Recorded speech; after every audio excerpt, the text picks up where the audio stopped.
America visa విధానాల్లో నిత్యం మార్పులు చోటు చేసుకుంటున్నాయి. ఈ మార్పులు ముఖ్యంగా భారతీయుల్ని ఎక్కువగా ఇబ్బంది పెడుతున్నాయి.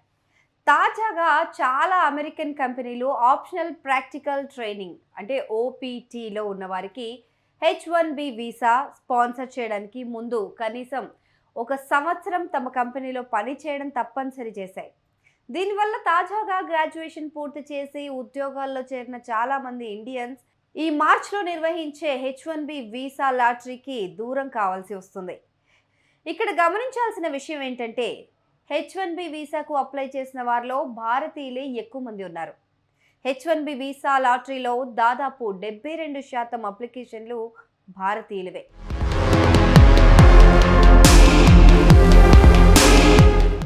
అయితే అసలు ఓపీటీ అంటే ఏంటి?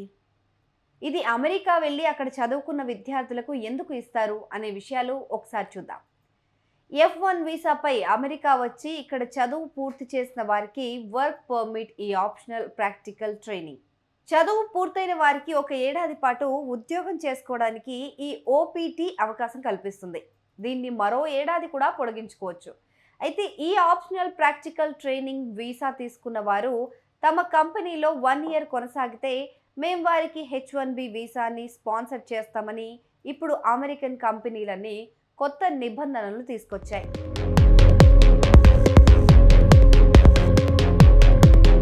ఈ కొత్త విధానం తమ కంపెనీల్లో ఎక్కువ కాలం కమిట్మెంట్తో పనిచేసే ఉద్యోగులను ఎంపిక చేయడానికే ఉద్దేశించిందని ఓపీటీ హోల్డర్లు చెప్పుకుంటున్నారు.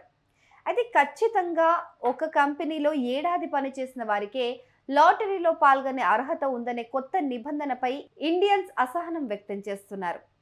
ఈ కొత్త రూల్ ప్రకారం గతేడాది ఉద్యోగం సాధించిన వారంతా 2026 వరకు వేచి చూడాల్సిందే.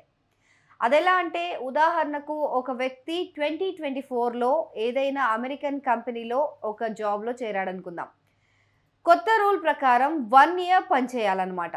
అంటే మార్చ్ 2025 లోపు ఈ 1 ఇయర్ పూర్తి చేసుకోవాలి. లేదంటే మళ్ళీ ఓపీటీ వీసాను మరో ఏడాదికి పొడిగించుకోవాలి.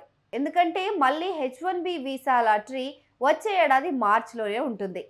దీని కారణంగా 1 ఇయర్కు పైగా తమ సమయం వృధా అవుతుందని కొంతమంది ఇండియన్ ఎంప్లాయీస్ చెప్తున్నారు. ఒక సంవత్సరం నిబంధనల నుంచి తప్పించుకోవడానికి చాలామంది టెకీలు కంపెనీలు మారాలని నిర్ణయించుకుంటున్నారు. కానీ అదంతా సులభం కాదని తిరిగి వారే అంగీకరిస్తున్నారు. ఒకవేళ ఈ ఓపీటీ నిబంధన లేని కంపెనీలోకి మారితే మార్చ్ లాటరీకి అర్హత సాధించవచ్చు. కానీ అలాంటి కంపెనీలను వెతికి అందులో ఉద్యోగం సాధించడం అంటే చాలా కష్టమైన పని. ఏమాత్రం నిర్లక్ష్యంగా వ్యవహరించినా వీసా ప్రక్రియలో ఇబ్బందులు తప్పవని అంటున్నారు. ఇక్కడ మరో సమస్య కూడా ఉంది. భారతీయ ఉద్యోగులను వేధిస్తోంది. అదేంటంటే ఒకవేళ 1 ఇయర్ తర్వాత కంపెనీ వాళ్ళు ఏదైనా కారణం చేత ఉద్యోగం నుంచి తీసేస్తే లేదా వీసా స్పాన్సర్షిప్ చేపట్టకపోతే మా పరిస్థితి ఏంటి అని కూడా ఆలోచిస్తున్నారు చాలామంది. అయితే కంపెనీలు కూడా ఇదే ఛాన్స్ అనుకొని తక్కువ శాలరీలకు ఉద్యోగులను హైర్ చేసుకొని మీకు H1B స్పాన్సర్ చేస్తామని చెప్తున్నాయి. దీనికి ఒక ఉదాహరణ కూడా ఉంది. న్యూజెర్సీలో ఉండే ఒక సాఫ్ట్వేర్ ఉద్యోగి కేవలం H1B వీసా కోసం గతంలో పనిచేసిన జీతం కంటే చాలా తక్కువ జీతానికే మరో కంపెనీలోకి చేరాడు. పైగా తక్కువ హోదా కూడా. ఇలా భారతీయ ఉద్యోగులు H1B వీసా కోసమే ఉద్యోగాల వేట కొనసాగిస్తున్నారు పాపం. ఇందులో చాలామంది మనం ఎక్కువ రోజులు అమెరికాలో పని చేయలేం, తిరిగి ఇండియాకు వెళ్ళిపోతే బాగుంటుందేమో అని ఆలోచిస్తున్నారు.